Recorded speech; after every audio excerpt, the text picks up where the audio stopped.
ప్రభునందు ప్రియులారా, సిలువలో యేసు ప్రభు పలికినటువంటి 7 మాటల్లో మొదటి మాట లూకా సువార్త 23వ అధ్యాయం 34వ వచనం. తండ్రి, వీరేమి చేయుచున్నారో వీరు ఎరుగరు గనుక వీరిని క్షమించుము. ఈ మాటను ఆధారంగా మనకు ధ్యానంలో నడిపించేవారు కె సుమంత్ కుమార్ గారు. వారికి సమయం ఇస్తున్నాను. మొదటిగా అందరికీ శుభ శుక్రవార శుభాకాంక్షలు. చిన్న ప్రార్థన చేసుకుందాం. మహాగణుడా, మహోన్నతుడా, ఇదిగోన్న ఆయన ఇక్కడ మమ్మల్ని కూర్చున్నందుకు నీకే వేలాది స్థుతులు స్తోత్రములు తండ్రి. ఇది వాక్య ధ్యానంలో వెళుతుండగా తండ్రి, మీరే మాతో ఉండండి నాయన. మహిమ ఘనత మాకు కాదు తండ్రి, మీకే ఉండాలి ప్రవ్వా. ఈ వాక్యంని ఇదిగో ప్రవ్వా నీరు కట్టించండి ప్రవ్వా, ఫలింపజేయండి తండ్రి.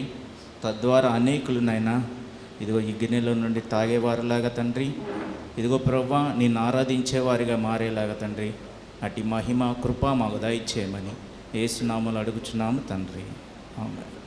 వాక్య ధ్యానం చేయకముందు ఒక్క నిమిషం చిన్న సాక్ష్యం ఉంది. సాక్ష్యం పంచుకొని వాక్య ధ్యానంలోకి వెళ్దాం. ఈ సంవత్సరం జనవరి నెల 13వ తారీఖు నాకు కొంచెం హెల్త్ బాగాలేదు. కిడ్నీలో స్టోన్స్ వచ్చాయి.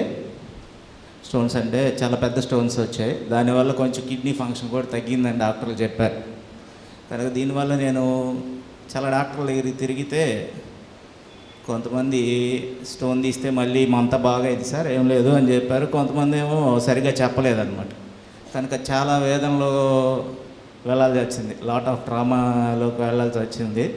కనుక అప్పుడు సంఘం నాతో ఉండి ప్రతి ఒక్కరు సంఘంలో ప్రార్థించినందుకు మీకు అందరికీ దేవుడి పేరిట వందనాలు. అలాగే ప్రతి 3 రోజులకు ఒకసారి నాకు ఫోన్ చేసి ఎలా ఉంది, మరి ట్రీట్మెంట్ ఎక్కడ చేసుకుంటున్నావు, ఎలా చేస్తున్నావు, ఎట్లా సాగుతుంది అని ప్రతిసారి నన్ను అడుగుతూ ప్రతి ఒక్కసారి గుర్తు చేస్తూ ప్రార్థనలో నడిపిన కాపరి గారికి నా వందనాలు. We're very blessed to have such a pastor. ఏదో ఒకసారి ఫోన్ చేసి వదిలేస్తారులే అనుకున్నా నేను. కానీ అలాగా ప్రతి 3 రోజులకు చేసేవాళ్ళు, ఎట్లా ఉంది, ఎక్కడ స్టేటస్ ఎట్లా ఉందని అడిగేవాడు. So I feel very blessed to have such a pastor. And లాస్ట్గా నన్ను స్వస్థపరిచి మళ్ళీ మీ మధ్య నిలిపించిన ఆ దేవాది దేవుడికి వందనాలు తెలుపుకుంటున్నాను. కనుక ఇంత గొప్ప కార్యం చేసిన దేవుడిని మనం ఆరాధిస్తున్నాం. ఆయన మళ్ళీ మీ మధ్య నన్ను ఉంచబెట్టినందుకు నాకు ఎంతో సంతోషంగా ఉంది. This is all power of Jesus. ఆయన మహిమ, ఆయన గొప్పతనం నేను చూశాను కాబట్టి ఈ సాక్ష్యం చెప్పగలుగుతున్నా. అయితే ఈరోజు ధ్యానాంశం మనం మొదటి మాట, యేసుప్రభు శిలువలో పలికిన మొదటి మాట గురించి. అయితే ఈ మొదటి మాట గురించి చాలామంది చాలా మాటలు అన్నారు. అయితే ఒక కవి ఇలా అన్నాడంటే మొదటి మాట గురించి ఏమన్నాడంటే, ఒక కవి ఈ శిలువని చూస్తూ, ఈ శిలువ కార్యాన్ని చూస్తూ ఒక కవి ఒక చక్కని మాట అన్నాడు. ఓ లోకమున సాగువారులారా, అంటే మన గురించి, ఓ లోకమున సాగువారులారా నిలిచి చూడుడి, యేసుగాథ ఒకసారి వినుడి. నిలిచి చూడుడి, యేసుగాథ ఒకసారి వినుడి. మనిషి ఫలమును దొంగలించెన్ తన సుఖము కోసం. ఆదాము ఏం చేశారు? మనిషి ఫలమును దొంగలించెన్ తన సుఖము కోసం, కానీ యేసును వృక్షమెక్కించితిరే లోకరక్షణ కోసం. కానీ ఇప్పుడు వృక్షాన్ని ఎవరు ఎక్కించారు? ఈ వృక్షాన్ని, సిలువ అనే వృక్షాన్ని మాత్రం యేసుని ఎక్కించారంట. అందుకని కవి ఎంత చక్కగా చెప్పాడు చూడండి. యేసును వృక్షం ఎక్కించిరే లోకరక్షణ కోసం. జీవవృక్షం అందరి రక్షణార్థం, కానీ దానిని ఎక్కుట మాత్రం యేసు బాధ్యత అయి ఉండేది. అందరి కోసం జీవఫలం, జీవవృక్షం, కానీ ఆ చెట్టు ఎక్కవలసిన బాధ్యత మాత్రం యేసు మీద పెట్టారంట. అందుకని కవి అంటాడు, ఎంతటి దుఃఖము యేసుకు కలిగెనో చూడుడి, యేసు వెద సాటి ఎక్కడుండో చెప్పుడి. సో అంత బాధ సిలువలో కలిగిందనమాట. కనుక కలిగినప్పుడు ఆయన పలికిన ఈ ప్రాముఖ్యమైన మాటలు చాలా ఇంపార్టెంట్, చాలా ప్రాముఖ్యత కలిగి ఉన్నాయి. అయితే యేసు 3 ఏళ్ళు సేవ చేశాడు. ఆయన సేవా కాలంలో ఆయన సేవ చేస్తూ ఆయన అనేక ఉపన్యాసాలు ఇచ్చాడు, అనేక మాటలు మాట్లాడాడు. ఆ ఉపన్యాసాలు ఇవ్వటానికి కానీ, ఆయన ఆ మాటలు మాట్లాడటానికి కానీ ఆ ప్రసంగాలు చేయటానికి కానీ ఆయన అనేక వేదికలు ఎంచుకున్నాడు. అనేక వేదికల నుంచి మాట్లాడాడు. ఒకసారి సమాజ మందిరంలో నుంచి మాట్లాడాడు, ఒకసారి వీధుల్లో మాట్లాడాడు, ఒకసారి కొండ మీద నుంచి మాట్లాడాడు, కొండ మీద ప్రసంగంలో కొండ మీద నుంచి మాట్లాడాడు, ఒకసారి పేతురు వేసుకున్న బోట్లో నుంచి కూడా మాట్లాడాడు. ఆయనలో ఉన్న పడవను కూడా ఆయన ఎలా మార్చుకున్నాడు, వేదికగా మార్చుకున్నాడు. కనుక అనేక వేదికలు ఆయనకి ఏమైనా పులిపీటిగా మారినాయి. ఆ పులిపీటి నుంచి ఆయన ఎన్నో అద్భుతమైన సందేశాలు ప్రజలకు ఇచ్చాడు. అయితే ఈరోజు మనం ధ్యానం చేయబడిన ఈ మాట కూడా, మొదటి మాట కూడా ఆయన ఒక వేదికను ఎంచుకున్నాడు. దానికి ఆ వేదిక ఏందో తెలుసా? ఆయన ఒక వేదిక ఎంచుకున్నాడు. ఆ వేదిక పేరే సిలువ. కనుక ఆ సిలువ నుంచి ఆయన ప్రసంగించబోతున్నాడు అనమాట. ఆ వేదికను ఆయన ఎంచుకున్నాడు. అయితే ఈ వేదిక ఎలా ఉందో తెలుసా? ఆయన ఎంచుకున్న వేదిక ఎట్లాంటి వేదికో తెలుసా?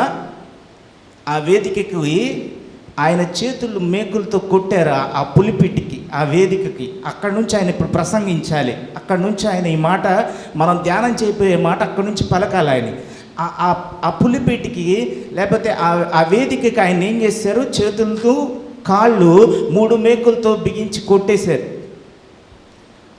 ఆ వేదికకి ఆయన బిగించిన తర్వాత ఆ వేదికని ఏం చేశారు తెలుసా? ఆ వేదికని లేపారు. ఆ వేదికని ఇలా లేపారు, సిలువను లేపి ఆ వేదికని లేపి, ఎందుకంటే నెక్స్ట్ ఈయన ప్రసంగించాలి. ఆ వేదికని ఇలా లేపారు. ఎంతలా లేపారంటే ఆయన ఇలా మేకులు కొట్టారు కదా, ఈ చర్మం కిందకి ఊడిపోతుంది అన్నమాట, చర్మంలోని చొచ్చుకుపోతుంది. కనుక ఆయన నొప్పిని భరించలేనంతగా పైకి లేపి ఆయన ఆ చర్మం చీల్చుకుపోతుంటే అప్పుడు ఒక్కసారిగా ఎత్తి గోతులు వేశారు. బిగ్గరగా ఒక్కసారి ఎత్తి దాన్ని ఎక్కడ వేశారు? గోతులు వేసి ఇప్పుడు చెప్పారు, ఓ యేసు వేదిక రెడీగా ఉంది, ఇక మాట్లాడు అన్నారు. ఆయన ఆ వేదిక నుంచి ఆ 7 మాటలు మాట్లాడాడు. ఆ వేదిక నుంచి ఆ వేదికలో ఆయన ఎలా ఉన్నాడో తెలుసా? రక్తం కారుతూ, సరిగ్గా కూడా మాట్లాడక, నోరు తెరవలేని అలాంటి ప్రసంగం ఆయన అక్కడ చేశాడు. ఆయన ఆ వేదిక నుంచి మాట్లాడటం మొదలుపెట్టాడు. ఆయన మొట్టమొదటిగా ఆ వేదిక నుంచి, ఆ సిలువలో నుంచి ఆయన మాట్లాడిన మొట్టమొదటి మాటను మనం ధ్యానించుకోబోతున్నాం. ఈ వేదిక నుంచి ఆయన మాట్లాడుతున్న ఈ గొప్ప మాట, ఆయన ప్రసంగించబోతున్న ఈ గొప్ప మాట కోసం చాలామంది కూడా అక్కడ వేచి ఉన్నారంట. ఎందుకు వేచి ఉన్నారు తెలుసా? ఒక గొప్ప చరిత్రకారుడు ఈ వేదిక గురించి చెప్తూ ఏం చెప్పాడంటే, సిజేరియన్ అనే ఒక రోమన్ చరిత్రకారుడు చెప్పాడంట, ఇలాంటి వేదికను, ఇలాంటి సిలువుని ఇంతకుముందు చాలామందిని ఎక్కించారు. అప్పుడంతా వాళ్ళు ఎలా మాట్లాడేవారంటే, ఆ సిలువలో నుంచి వారిని వారు దూషించుకునేవాళ్ళంట. ఈ బతుకు నాకు అవసరమా? ఆ నొప్పి భరించలేక వారిని వారు దూషించుకునేవారంట. నాకు ఈ బతుకు అవసరమా? అరే నేను ఈ తప్పు చేయకపోయి ఉంటే బాగుండు, అరే నాకు ఈ శిక్ష ఏంది, నాకు ఈ బతికేంది అని వారిని దూషించుకునేవాళ్ళంట. కొంతమంది ఏం చేసేవాళ్ళంటే, ఆ సిలువ వాళ్ళని వేశారు కదా, ఆ వేదిక వాళ్ళని ఎక్కించారు కదా, వాళ్ళని దూషించేవాళ్ళంట,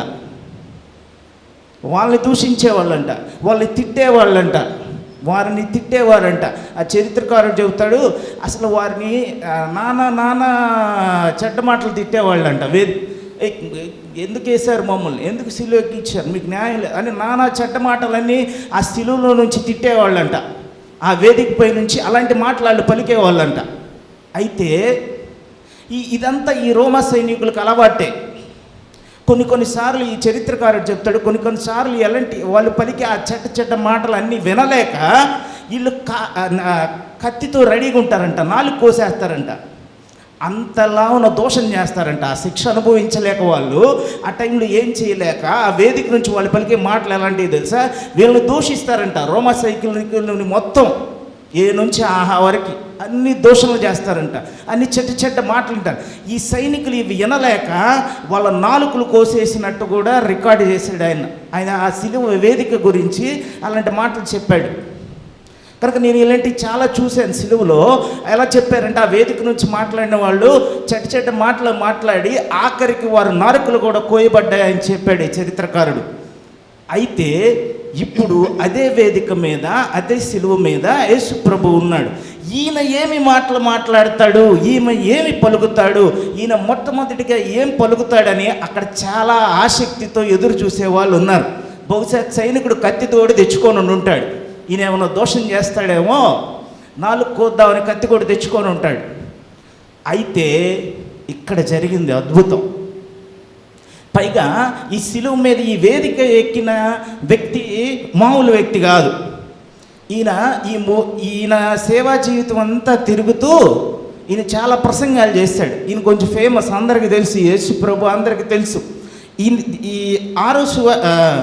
లూకా సువార్త 6:17లో ఈయన కొండ మీద ఒక ప్రసంగం చేస్తాడు. ఆ కొండ మీద ప్రసంగాన్ని వినటానికి బహుజనం వచ్చారంట. 6:17లో ఉంటుంది, లూకా సువార్త 6:17లో. ఆ చుట్టుపక్కల నుంచి జనాభా అంటే సూపర్ పాపులేషన్ అనమాట, అంత పాపులేషన్ ఆయన మాటలు వినటానికి వచ్చారంట. అక్కడ ఆయన కొన్ని విషయాలు చెప్పాడు. ప్రాముఖ్యంగా ఆయన ఆ కొండ మీద ప్రసంగంలో చెప్పిన విషయాలు ఏంటంటే, మీరు ఏం చేయాలన్నాడు, మీ శత్రువులను ప్రేమించాలని చెప్పాడు. చాలా చెప్పినట్లు ఇదొకటి. మీరు మీ శత్రువులను ఏం చేయాలన్నాడు, ప్రేమించాలని చెప్పాడు. ఇంకోటి ఏం చెప్పాడంటే ఆయన ప్రసంగంలో ఈ చెంప చూపిస్తే ఈ చెంప చూపించాలని చెప్పాడు. కొండ మీద ప్రసంగంలో ఈ చెప్పున్నాడు. ఇవన్నీ వీళ్ళు విన్నారు, ఈ యోధా ప్రాంతం, జెరూసలేం ప్రాంతం వీళ్ళందరూ విన్నారు. విని ఇప్పుడు యేసుప్రభు ఎక్కడున్నాడు, ఆ వేదిక మీద ఉన్నాడు. ఏం చేశారు, ఆయన్ని శిక్షించారు.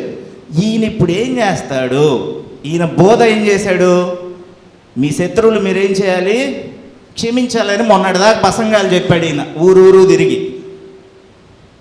ఈ చెంప చూపిస్తే ఈ చెంప మీద కూడా, ఈ చెంప కొడితే ఈ చెంప కూడా చూపించండి అని ప్రసంగం చేశాడు. వీళ్ళందరూ అక్కడికి చేరొచ్చారు. ఎందుకు, సరే బాగా చెప్పాడు మెసేజ్, ఇప్పుడు ఏం చేస్తాడో చూద్దాం. ఇప్పుడు దోషిస్తాడా, ఏం చేస్తాడు, ఈయన పట్టుకోవాలి. ఈయన ఎలాంటాడు ఏందో తెలుసుకోవాలి. ఎందుకంటే ప్రసంగించే జీవితాలు మనకు ఉండవు. నీతులు చెప్పమంటే చాలా చెప్తాను నేను కూడా, కానీ ఆ నీతులకు తగ్గట్టు జీవించమంటే అందరి వల్ల అవ్వదు. అది టెస్ట్ చేయడానికి వచ్చారు అక్కడ వీళ్ళందరూ అక్కడ చేరితే అప్పుడు పలికాడండి ఈయన. అప్పుడు దాకా ఎవ్వరు, ఆ రోమా సైనికులు కానీ, అక్కడుండే యూద మత పెద్దలు కానీ, అక్కడుండే ప్రజలు కానీ, యావత్తు ప్రపంచం ఎవ్వరు అప్పుడు దాకా వినని మాట ఒకటి పలికాడు ఆయన. అదే శిలువలో పలికిన మొట్టమొదటి మాట. ఆయన ఏం పలికాడో తెలుసా, తండ్రి వీరేమి చేయుచున్నారో వీరు ఎరుగురు కనుక వీరిని క్షమించండి. అది అసలు ఎవరు ఎక్స్పెక్ట్ చేయాల, ఆ మాట ఎవరు ఎక్స్పెక్ట్ చేయాల, దూషిస్తారనుకున్నాడు. కానీ ఈయన వాక్యానుసారంగా ఏది బోధించాడో దానికి నిలబడి ఈయన మొట్టమొదటిగా ప్రపంచం ఎప్పుడూ చూడని, ఆ వేదిక నుంచి ఎవరు వినని, ఆ వేదిక ఎప్పుడు పలకని, ఆ సిలువలో నుంచి ఎప్పుడు వీళ్ళు బూతు మాటలు విన్నారే కానీ, చెడ్డ మాటలు విన్నారే కానీ, దోషణ విన్నారే కానీ, ఇలాంటి క్షమా మాటలు ఎప్పుడు ఆ సిలువపై నుంచి గొలగొతా కొండలో వాళ్ళు వినల. మొట్టమొదటిగా ఆయన అన్నాడు, ఏమన్నాడు, తండ్రి వీరేమి చేయుచున్నారు వీరు ఎరుగురు కనుక వీరిని క్షమించండి. వాళ్ళంతా షాకు. ఊరి ఏందిరా, పక్కలో బల్లెం పెట్టి పొడుస్తుంటే పిడిగుద్దులు గుద్దితే ఈయనేమంటున్నాడు, వారేం చేయించున్నారో వారి తెలీదు, క్షమించండి అన్నారు. మొట్టమొదటిగా ఒక బాధింపబడుతున్న వ్యక్తి బాధిస్తున్న వ్యక్తులతో అంటున్నాడు, వీరేమి చేయించున్నారో వీరు తెలియదు, వీరిని క్షమించండి అన్నారు. ఇప్పుడు దొంగోడు దొరికాడు, దొంగతనం చేస్తే రెడ్ హ్యాండెడ్ దొరికాడు. మనం కొడతంటే వాడేమంటాడు, అయ్యా నన్ను క్షమించు, ఇంకోసారి చేయనంటాడు. ఈయన కూడా ఇలాంటి దొంగతనం ఏదో దోషణలోనే ఇక్కడ నుంచోబెట్టి ఈయన కొడతంటే ఈయనేమంటున్నాడు, నన్ను క్షమించండి అన్నట్లా. వాళ్ళు ఏం చేస్తారో వారికి తెలీదు, వారిని క్షమించండి. అంతవరకు అలాంటి మాటలు ఎవరు మాట్లాడలా. అప్పుడు దాకా అలాంటి బోధ వాళ్ళు ఇల్లా, అప్పుడు దాకా అలాంటి తత్వం వాళ్ళకి తెలియలే, అప్పుడు దాకా ఇలాంటిది ఒకటి ఉండిద్దని వాళ్ళకి తెలియదు, ఎలా కూడా క్షమించాలని వాళ్ళకి తెలియదు, ఇలా కూడా మనిషి ఉండొచ్చు అని వాళ్ళకి తెలియదు. మనిషి ఇంత తగ్గించుకొని ఇదిగో ఇలా క్షమించగలగాలి, ఇలా క్షమించగలగొచ్చు, ఈ సిచ్యువేషన్లో కూడా క్షమించగలగొచ్చు అని వారికి తెలియదు. మొట్టమొదటిగా ఆయన పలికిన మాట అది, తండ్రి వీరేం చేయించున్నారు, వీరు ఎరగురు కనుక వారిని క్షమించండి అని పలికాడు. పలికినప్పుడు అంతా బాగుంది. అయితే ఈ మాటలో చిన్న ఇబ్బంది ఉంది. నాకు అనిపించింది ఈ వాక్యం చదివినప్పుడు ఈ మాటలో చిన్న ఇబ్బంది ఉంది. మీకు ఎవరికన్నా అనిపించిందా? నేను చెప్పిన తర్వాత చెప్పండి. ఇబ్బంది అనిపించింది. తండ్రి వీరేమి చేయించున్నారో వీరు నిజంగా ఎరగరా? వాళ్ళు ఏం చేస్తున్నారు వారు ఎరగరా? చూడా వాళ్ళు ఎరగరా? వాళ్ళు ఏం చేయించున్నారు? యేసుప్రభుని సిలువేస్తున్నట్టు వాళ్ళకి తెలియదా? వాళ్ళందరూ తెలుసు. ఎంత బాగా తెలుసు అంటే మత్తయి సువార్త 26:3-4 చదువు. మత్తయి సువార్త 26:3-4.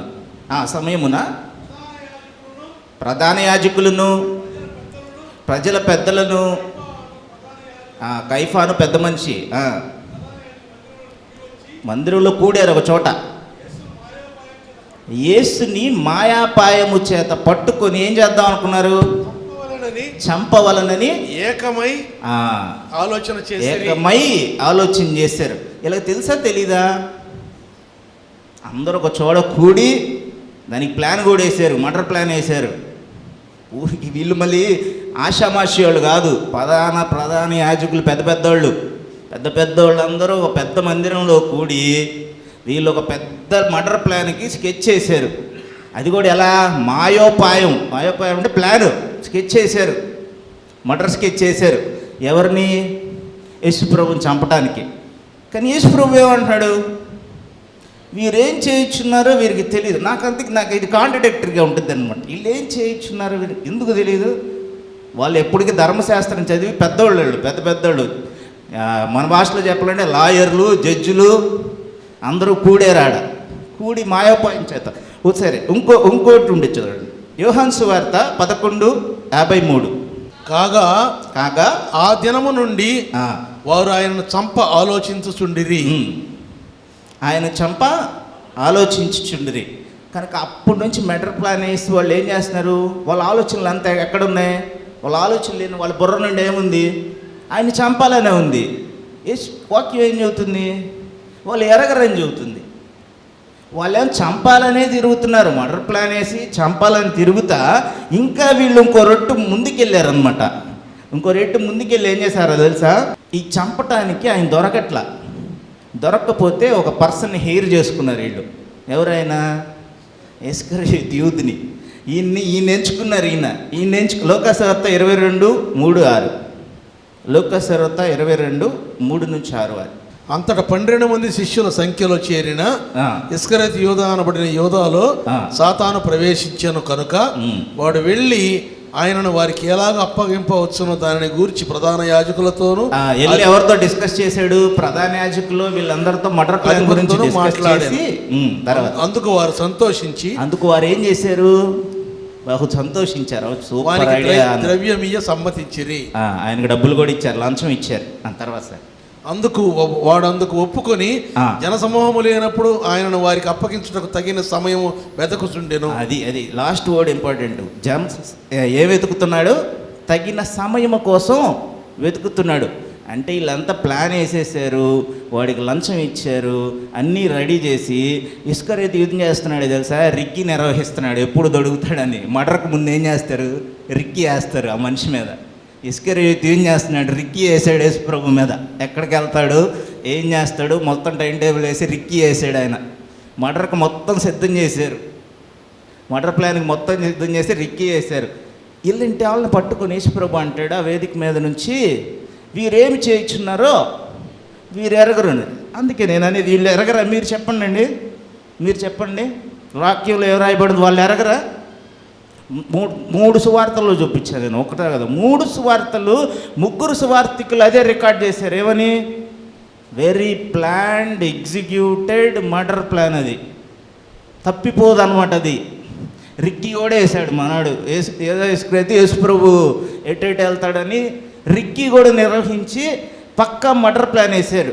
ఇంత తెలివైన వాళ్ళు వీళ్ళని పట్టుకొని యేసు ప్రభు అంటాడు, వీరేం చేయించున్నారో మీరు తెలియదు అన్నాడు. సరే వీళ్ళందరూ ఒక ఎత్తు, వీళ్ళందరూ ఎలా ఉంటే సరే ఈ శిక్షించడానికి ఒక జడ్జి దగ్గరికి తీసుకెళ్ళారు. ఎవరైనా పిలాతు దగ్గరికి తీసుకెళ్ళాడు. ఈయన మంచోడే, పిలాతు మంచోడే, కానీ ఈయన డిప్లొమాటిక్గా వ్యవహరించాలని చెప్పి ఈయన ఏం చేశాడు, మంచోళ్ళలాగా అనిపిస్తున్నాడు కానీ నాకు తెలియదు అని చేతులు కడుక్కున్నాడు. మంచోడేమో కానీ నాకు తెలియదు, మీరు ఎలా కోరితే అలాగ అని ఇచ్చాడు. ఈవెన్ న్యాయస్థానంలో కూడా ఏం చేశారు, ఈయన్ని చంపాలని ఇరికించారు. అంటే కోర్టులను కూడా మేనేజ్ చేశారు. మన భాషలో చెప్పాలంటే లోకల్ కోర్టుని, అక్కడ ఉన్న సుప్రీం కోర్టుని, లోకల్ కోర్టులు అంటే ఆ యూదుల కోర్టు, తర్వాత రోమిల దగ్గరికి తీసుకెళ్ళిన పిలాతు సుప్రీం కోర్టును కూడా మేనేజ్ చేసి మొత్తానికి ఈయన ముద్దాయని ప్రూవ్ చేశారు. ఇంత డిప్లొమాటిక్గా ఏంది రాజకీయ పరంగా మతపరంగా ఇంత చేసి లంచం ఇచ్చి ఇన్ని చేసి ఆయనని ఇరికించి ఆయన చంపబోయి సిలువెక్కిస్తే ఆయన అంటాడు, యేసు ప్రభు వీరేం చేయించున్నారో వీరికి తెలియదు. నాకు అందుకే ఇక్కడ నాకు కొంచెం చెప్పే కదా ఇష్యూ అనిపించింది, ఆటంకంగా అనిపించింది ఈ మాట.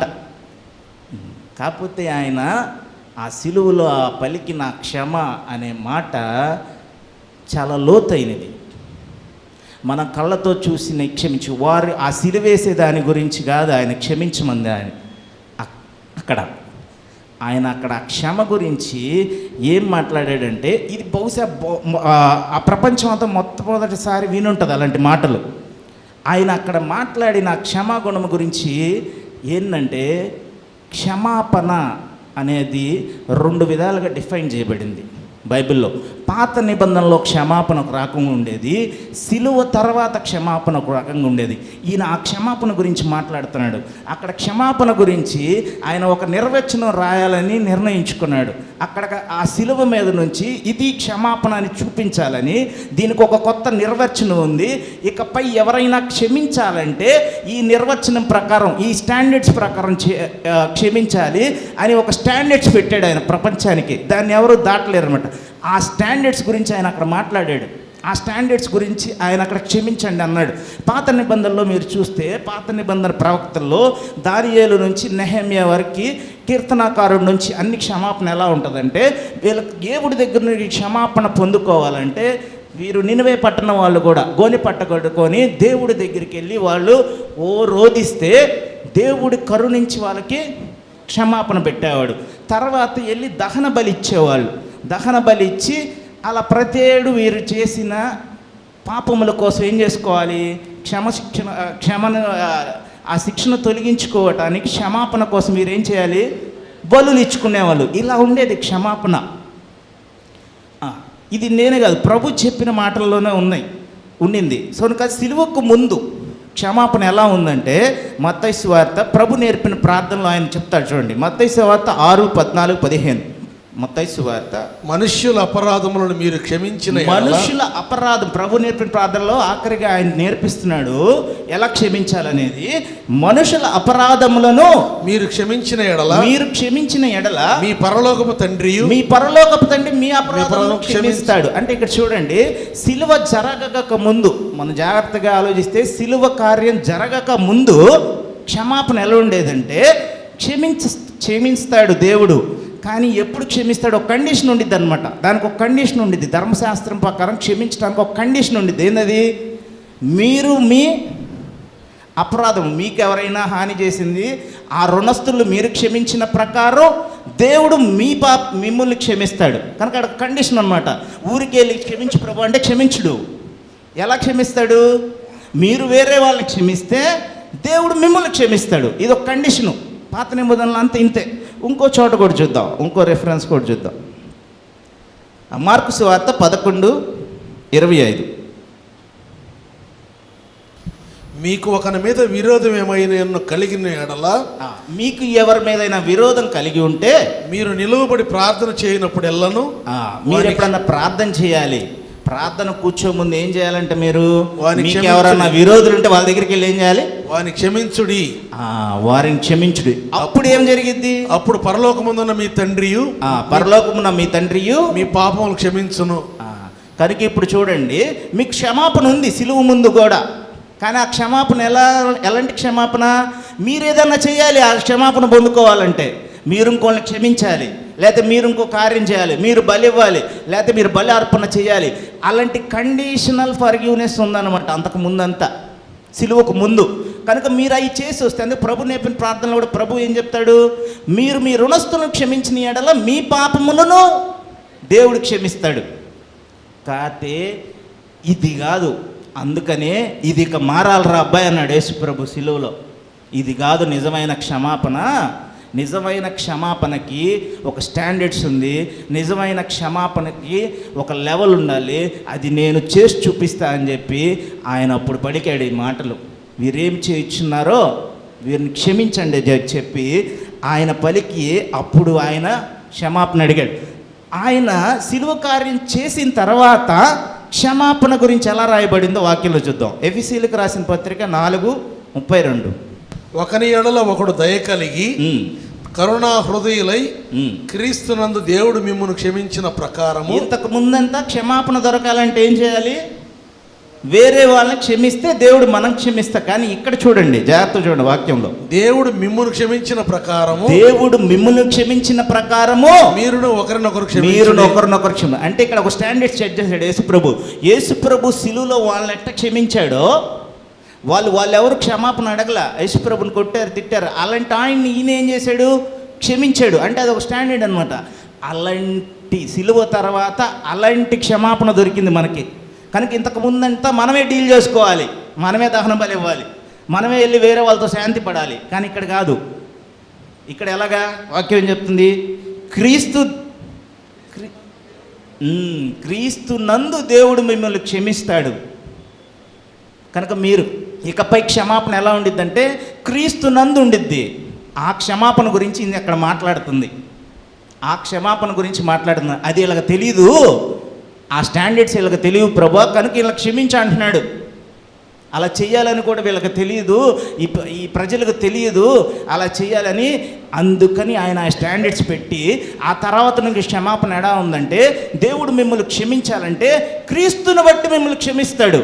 ఎందుకంటే ఆయన సిలువలో మనమందరిని క్షమించాడు కాబట్టి, సిలువలో ఆయన ఈ క్షమాపణ అనే మాట మాట్లాడాడు కాబట్టి, దాన్ని బట్టి ఈరోజు నీకు దేవుడి నుంచి క్షమాపణ దొరికింది. కనుక ఆయన అక్కడ క్షమించమని పలికిన మాటకి అంత అర్థం ఉందన్నమాట. అయితే ఈ క్షమాపణ క్రీస్తు ఎలా చేశాడు అనేది ఇంపార్టెంట్. కొలసీలకు రాసిన పత్రిక 3:13. ఎవడైనాను తనకు హాని చేసినని ఒకడు అనుకుని ఎడల ఒకరినొకడు సహించుచు ఒకరినొకడు క్షమించుడి. ప్రభు మిమ్మల్ని క్షమించలాగున మీరును క్షమించుడి. ప్రభు ఎలా క్షమించాడో వాళ్ళని సిలువలో మనం కూడా వేరే వాళ్ళని క్షమించాలి. ఇలా స్టాండర్డ్స్ పెట్టాడు అన్నమాట. అయితే ఇది ఈయన ఎలా చేశాడంటే ఇది ఎవరినైనా క్షమించాలంటే మనం ఏం చేస్తాం? సరే పోరా బాబు, ఇంకా సింపతి చూపించి క్షమించుతాం, ఎవరిని జాలిపడి క్షమిస్తాం. కానీ యేసుప్రభు సిలువలో చేసింది అది కాదు. ఈయన ఎంపతి చూపించాడు, సింపతి కాదు. ఈయన ఎంపతి చూపించాడు. ఈయన ఏం చేశాడు తెలుసా? ఇప్పుడు మా బాస్ ఉన్నాడు అనుకోండి, మా బాస్ నన్ను పద్దాగా తిడుతున్నాడు, నేనేం చేయకపోయినా నన్ను తిడుతున్నాడు, నన్ను టార్గెట్ చేసి తిడుతున్నాడు. అప్పుడు నేను ఈ మొదటి వాక్యం సిలువలో పలికిన ఈ క్షమాపణను బట్టి నేను ఎలా క్షమించాలి తెలుసా? మా బాస్ ప్లేస్లోకి నేను వెళ్ళి ఈయనకి ఏమి ఇబ్బంది ఉందో నేను కనుక్కొని, ఈయన ఎందుకు నన్ను పద్దాకి ఇలా అంటున్నాడని ఆయన ప్లేస్లోకి నేను వెళ్ళాలి. ఓహో, ఈయన కోపం ఎక్కువ, లేకపోతే ఈయనకి బీపీ ఎక్కువ, ఈయనకి పలాంది ఇష్టం లేదు, అందుకనే నన్ను తిడుతున్నాడు అని నేను గ్రహించుకొని ఆయనను క్షమించాలి. అంటే వాళ్ళ కష్టాల్లోకి మనం వెళ్ళాలన్నమాట. యేసుప్రభు చేసింది అదే. వాళ్ళ స్థితిలోకి ఆయన వెళ్ళిపోయి, వీరేం ఎరుగురో వీళ్ళకి తెలియదు, వీళ్ళ బుర్రలో ఏం లేదు, వీళ్ళు ఏమి ఎరగని తెలియదు కాబట్టి వాళ్ళు క్షమించండి అన్నాడు. ఆయన సెట్ చేసిన క్షమాపణ అది. యెషయా 53:4-6 వరకు. నిశ్చయముగా అతడు మన రోగములను భరించెను. ఇప్పుడు నాకు ఏదైనా రోగం ఉందనుకోండి, నాకు ఆల్రెడీ క్షమాపణ జరిగింది. ఎక్కడ? సిలువలో. మన వ్యసనములను వహించెను. మనం ఉన్న వ్యసనాలన్నీ ఆల్రెడీ క్షమించబడ్డాయి. ఎవరి చేత? యేసు. ఆ క్షమాపణ ఆయన పలికింది సిలువలో. ఆయనను మొత్తబడిన వానిగాను, దేవుని వలన బాధింపబడిన వానిగాను, శ్రమ నొందిన వానిగాను మనం అతని ఎంచితిమి. మన అతిక్రమలను బట్టి అతడు గాయపరచబడెను. మన అతిక్రమములను బట్టి అతను గాయపరచబడెను. మన దోషములను బట్టి నలుగొట్టబడెను. ఛాలెంజ్. కనుక చూడండి, ఇకపై క్షమాపణ అంటే ఎలా ఉండాలంటే, క్రైస్తవుల క్షమాపణ ఊరికే వాళ్ళ మీద సింపతి చూపి క్షమించటం కాదు. వాళ్ళ సిచ్యువేషన్లోకి మనం వెళ్ళి, ఇకైతే ప్రభు ఎలా మనయన్నీ వహించాడు, మన అపరాధ క్రియములన్నీ ఆయన వహించను, ఆయన మీద పడిన, ఆయన మీద వేసుకున్నాడు. కనుక మనం కూడా ఎవరిని క్షమించాలంటే వాళ్ళ సిచ్యువేషన్లోకి మనం వెళ్ళి, వాళ్ళు బహుశా దీనివల్ల ఇలా అయ్యారని చెప్పి క్షమించాలి. అది ఆ క్షమాపణ యొక్క స్టాండర్డ్స్ పెట్టాడు ఆయన. పెట్టి ఆ క్షమాపణ గురించి మాట్లాడుతున్నాడు అక్కడ ఆయన. అందుకే వీళ్ళకి అది తెలియదు ప్రభువా, వీరేం చేయించున్నారు వారు ఎరకు, వాళ్ళకి అది తెలియదు. కాబట్టి అలాంటి క్షమాపణ నా ద్వారా ఇకపై రావాలని చెప్పాడు ఆయన. కనుక ప్రభు సిలువలో పలికిన క్షమాపణ అది. ఒక లాస్ట్గా ఈ మెసేజ్ ప్రిపేర్ అవుతుండగా నాకు ఒక చిన్న ఊహ లాంటిది, కళ అనుకోండి. కళ వచ్చింది. కళ ఏమొచ్చిందంటే, నేను నిద్రపోతుండగా యేసు ప్రభు సిలువ వేస్తున్నారు. నేను వెళ్తున్నా కొండ దగ్గరికి.